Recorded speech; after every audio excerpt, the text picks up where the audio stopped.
শুধুমাত্র ছাত্রলীগ খারাপ কাজ করেছে এমনটা না।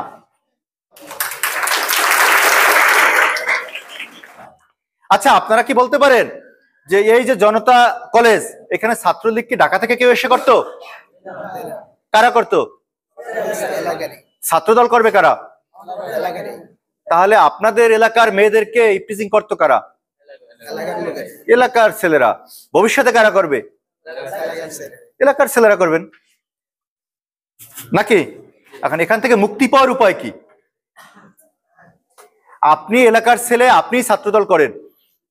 আপনি যখন ছাত্র সংগঠন করবেন, আপনার যখন দল ক্ষমতায় থাকবে, তখন আপনার ভিতরে ভাব আসবে না? আপনি তো নিজেরা সাধারণ মনে করবেন না, তাই না? তখনই তো আপনি একটা মেয়েকে উত্ত্যক্ত করার জন্য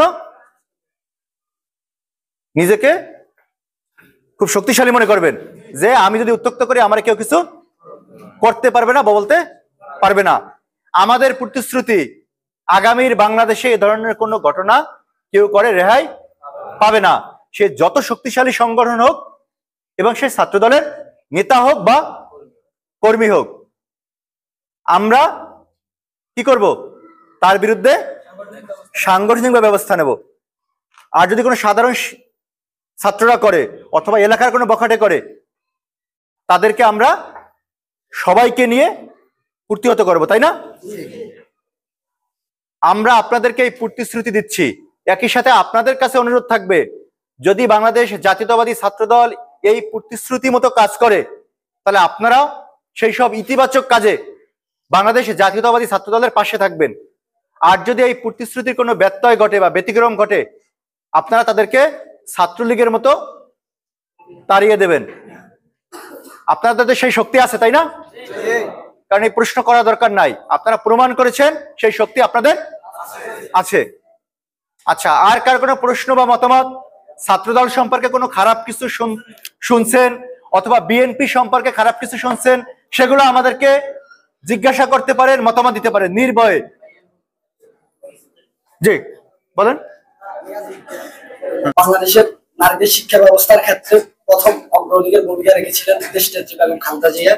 1999 সালে যখন তিনি প্রধানমন্ত্রী হন, নারীদের শিক্ষা ব্যবস্থার ক্ষেত্রে উনি বিরল এক ভূমিকা রেখেছেন। তারই ধারাবাহিকতায় পরবর্তীতে যখন আওয়ামী লীগ সরকার ক্ষমতা আসে, হ্যামলেট বাহিনী নামে একটা ছাত্র সংগঠন বাংলাদেশে রূপান্তরিত হয়। ওই ছাত্র সংগঠনের ক্ষেত্রে নারীরা তাদের শিক্ষা ব্যবস্থা পর্যাপ্ত পরিমাণ পায় না। ইপটিজিং এর ক্ষেত্রে বলেন, দর্শনের ক্ষেত্রে বলেন, হত্যা রাজনীতি বলেন, সবখানে ছাত্রলীগ বিরল এক ভূমিকা রেখেছে। সেখানে ছাত্রলীগকে কখনো আমরা দেখি না সাংগঠনিক ব্যবস্থা নিয়েছে, আইনি কোনো ব্যবস্থা তাদের সংগঠন থেকে নেয়। বাংলাদেশ জাতীয়তাবাদী ছাত্রদল যদি কোনো নেতা কর্মী কোনো মেয়েদেরকে কোনো ওই মা বোনদেরকে ইজ্জতের উপর আঘাত আনে, ইপটিজিং ক্ষেত্রে আনে, ওইখানে বাংলাদেশ জাতীয়তাবাদী ছাত্রদল শুধু আপনার সাংগঠনিক ব্যবস্থা নিবে না, আইনি ব্যবস্থাও নিবে। আচ্ছা, ঠিক আছে, ধন্যবাদ। বাংলাদেশ জাতীয়তাবাদী ছাত্রদল কোন পর্যায়ের নেতা বা কর্মী যদি মেয়েদের ইপটিজিং এর সাথে অথবা অন্য কোনো অপকর্মের সাথে জড়িত থাকে, সেটা চাঁদাবাজি হতে পারে, সেটা লুটপাট হতে পারে, চুরি হতে পারে, শিক্ষকদের মান সম্মানে আঘাত হানে, এরকম কোনো কাজ, যে কোনো গঠিত কাজের সাথে যদি বাংলাদেশ জাতীয়তাবাদী ছাত্রদলের যে কোনো স্তরের কোনো নেতা বা কর্মী যুক্ত থাকলে তাকে সংগঠন থেকে বহিষ্কার করা হবে এবং উক্ত কর্মের জন্য বাংলাদেশের প্রচলিত আইনে যে কোনো ব্যবস্থা, যে ব্যবস্থা আছে সে ব্যবস্থা গ্রহণ করা হবে। এটা শুধু আমাদের অঙ্গীকার নয়, আমরা 5ই আগস্ট থেকে এই প্রক্রিয়া ইতিমধ্যে শুরু করেছি, আমরা কাজের মাধ্যমেই শুরু করেছি। এটা আমাদের আপনাদের সামনে শুধু প্রতিশ্রুতি নয়। আর এই প্রশ্নটা করার আগে উনি একটা কথা বলেছে যে নারীদের শিক্ষার ক্ষেত্রে বেগম খালেদা জিয়া একটা বিরল দৃষ্টান্ত স্থাপন করেছিল। আপনারা বিশেষ করে নারীরা কি আপনারা জানেন বেগম খালেদা জিয়া যখন বাংলাদেশের প্রধানমন্ত্রী ছিলেন তিনি নারী শিক্ষা বিস্তারের জন্য কি পদক্ষেপ নিয়েছিল? আপনারা কি কেউ জানেন? কেউ জানেন না? আচ্ছা, আপনাদের মেয়েরা যে ডিগ্রি পর্যন্ত ফ্রি পড়তে পারেন এটা জানেন? জানেন না? আচ্ছা, মেয়েদের জন্য ডিগ্রি পর্যন্ত শিক্ষা ফ্রি করেছিলেন বেগম খালেদা জিয়া। মেয়েরা উপবৃত্তি পায়, এটা জানেন? এটার প্রথম শুরু করেছিল বেগম খালেদা জিয়া। আচ্ছা, আপনাদের যে সংরক্ষিত মহিলা এমপি আছে এটা জানেন? জানেন কতজন জানেন? 50 জন। এই 50 জন, এই সংখ্যাটা 30 থেকে 50-এ উন্নীত করেছিলেন বেগম খালেদা জিয়া। এটা আরো আছে, আমাদের আপনাদের কলেজে একটা ব্যানার দিয়েছি, সেই ব্যানারটা আপনারা যদি কখনো সময় হয় পরে দেখতে পারেন। ধন্যবাদ। আর কারো প্রশ্ন আছে? প্রশ্ন বা মতামত বলেন। দেখেছি আমি রাজনীতির সাথে এর আগে যুক্ত ছিলাম না, দীর্ঘ 4 বছর আজকে আমি যুক্ত হয়েছি ছাত্র দলের সাথে।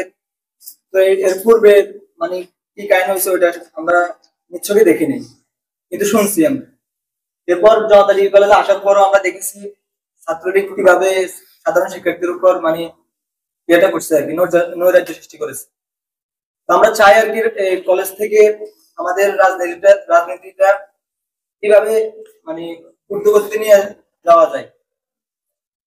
আচ্ছা, সুশৃঙ্খল মানে ঠিক আছে, প্রশ্ন শেষ হয়েছে? আপনি বলছেন 4 বছর, তাই না? আচ্ছা, একজন লোক বসেন, একজন লোক সে ইন্টারমিডিয়েট পরীক্ষা দিছে, সে এর আগে রাজনীতিতে যুক্ত ছিল না, সে 4 বছর যুক্ত হয়েছে, তার মানে সে ক্লাস 8 থেকে যুক্ত হয়েছে। এর আগে আর কবে যুক্ত হওয়া যায়, তাই না? 8 থেকে যদি একজন লোক রাজনীতিতে যুক্ত হয়, তার আগে তো আসলে সুযোগও নাই। আপনি আসলে অনেক আগ থেকে শুরু করছেন। আমি আমার প্রথম বক্তব্যেই বলেছি যে ছাত্রলীগের যে রাজনীতি আপনারা দেখেছেন সেটা সত্যিকার অর্থে কোনো ছাত্র রাজনীতি না। শুধুমাত্র ছাত্রলীগ খারাপ কাজ করেছে এমনটা না, ছাত্রলীগ নিজে খারাপ কাজ করেছে এবং অপর যে ছাত্র সংগঠন আছে তাদের বিরুদ্ধে খারাপ প্রচারণা চালিয়েছে। কারণ আমাদের বাংলাদেশের ছাত্র রাজনীতি এরকম ছিল না। বাংলাদেশের ছাত্র রাজনীতি 1952 সালের আমাদেরকে মাতৃভাষা দিয়েছিল। বাংলাদেশের ছাত্র রাজনীতি 1971 সালে বাংলাদেশকে স্বাধীনতা দিয়েছিল। 1990 সালে স্বৈরাচার এরশাদকে বাংলাদেশ থেকে রাষ্ট্র ক্ষমতা থেকে বিতাড়িত করেছিল, তাই না? এবং সর্বশেষ 2024 সালে এই ছাত্ররাই খুনি হাসিনাকে বাংলাদেশ থেকে তাড়িয়েছে। তার মানে বাংলাদেশের ছাত্র রাজনীতির একটা গৌরবোজ্জ্বল ইতিহাস ছিল। সেই ইতিহাসকে গত 15 বছরে ছাত্রলীগ কালিমা লেপন করেছে। আমরা বাংলাদেশ জাতীয়তাবাদী ছাত্র দলের পক্ষ থেকে আপনাদের কাছে প্রতিশ্রুতি দিতে আসছি যে আমরা আগামীতে এ ধরনের কোনো সন্ত্রাসী বাহিনী তৈরি করব না, কোনো ছাত্রকে জোর করে কোনো রাজনৈতিক দলের প্রোগ্রামে ডাকবো না, নিয়ে যাব না। শিক্ষার্থীদের যে কোনো নৈতিক অধিকারের প্রশ্নে আমরা শিক্ষার্থীদের পাশে থাকব। আমরা ইতিবাচক কাজের প্রতিযোগিতা করব। অপর যত সংগঠন আছে নিষিদ্ধ এবং গুপ্ত সংগঠন ব্যতীত, নিষিদ্ধ এবং গুপ্ত সংগঠন ব্যতীত বাংলাদেশের যত ছাত্র সংগঠন আছে, অথবা ছাত্র সংগঠন না, যে কোনো একজন সাধারণ শিক্ষার্থীও যদি কোনো মত দেয় সেই মতকে আমরা গুরুত্ব দেব এবং সেই মতকে আমরা সম্মান করব। কোনো মতের সাথে আমরা একমত না থাকতে পারি, কিন্তু সকল মতকে আমরা সম্মান করব।